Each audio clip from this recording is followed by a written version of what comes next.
Another important thing which I mentioned here is that generally the Muslims lived with many different religions. They did not persecute religions. There are a few instances it does occur, but they were always rejected by the scholars, and they were also clearly done by rulers that were manipulating situations for their own political advantage, short-sightedness that led to a lot of problems. But Muslims generally treated other religions very well, kept their churches, synagogues, and temples intact, including the Zoroastrians and the Hindus and the Buddhists. Afghanistan, which was a very, very profoundly Buddhist country before the Muslims got there, the Afghanis converted from Buddhism, and some of the greatest Muslims came out of that Buddhist tradition. In fact, Balkh was a center for Buddhist logic, and those logicians became Muslim and introduced, interestingly enough, into Islamic theology some Buddhist logical formations that don't exist in Greek logic. The Greek logic doesn't have a neither A nor B type scenario, whereas Nagarjunan logic, which is Buddhist logic, does. In traditional Islamic theology, you have situations where they do have that, neither A nor B. And that definitely, I would say, I can't say definitely, but I really believe that it does come out of the influence that the Buddhist logicians had on Islam. I actually wrote a paper called How the Buddhists Saved Islam, which was about that, but I sent it in to publish it, but somebody said, no, you'll get too much flack. Another thing which is important is generally the Muslim rulers did not want people to become Muslim.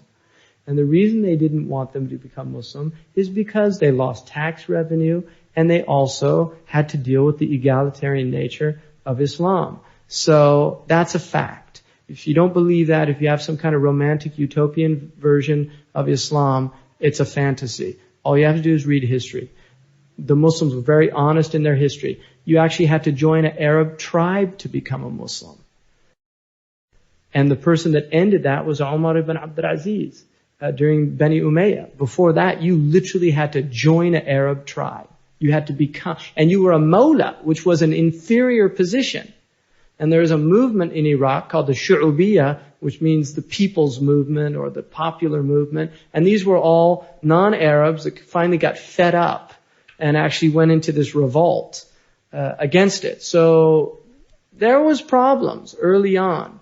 There was ethnic problems, tribal problems. It's human condition. The beauty of Islam is that it was always redressing. And the ulama were always redressing these problems. That's what I love about Islam. You have in this country 100 years ago, rabbis and priests writing treatises that black slavery was biblically sanctioned. And you can find that, I guarantee you can look it up in books on slavery in this country.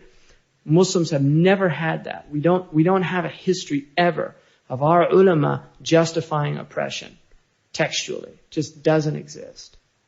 On the contrary, I mean, they really wrote vehemently against those things. And Al-Jahil wrote a book about the preference of blacks over whites because he was a black man. And it wasn't the preference, but it was more that if you really look historically, there's a lot more great black people than there are white people. And he's got a whole book to prove it. And there's a beautiful book by Ibn al-Jawzi called Tanwir al-Ghabash an Fada'il al-Sudan wal-Habash, removing any darkness concerning the virtues of black people and Ethiopians.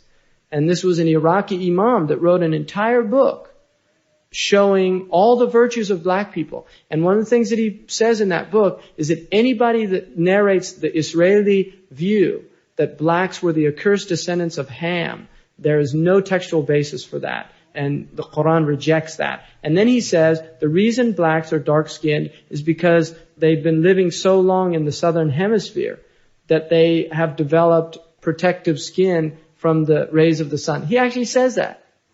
It gives a scientific analysis, which is generally what people believe now.